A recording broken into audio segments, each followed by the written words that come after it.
Hello guys, so share ko lang sa inyo ang ginamit kong power bank dito sa palobat ko ng camera. Ang ganda nito kasi transparent siya.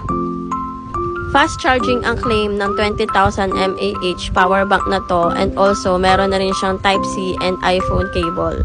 So bago pa lang kasi to kaya hindi ko pa tinatanggal yung sticker plastic. So yan, 100. Balikan natin mamaya.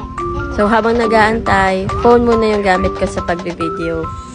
So yan, balikan na natin. Yan, nabawasan naman yung power bank, naging 98 na siya. Tapos itong camera ko is may 2 bars na siya. So kanina, pulang-pula yan. Ngayon, meron na siyang 2 bars. Pwede na ulit magamit.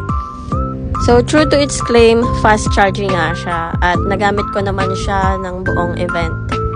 Actually, nagamit ko rin siya dito sa phone na pinang-video ko. Kaya lang, hindi ko na-videohan kasi nga gamit ko.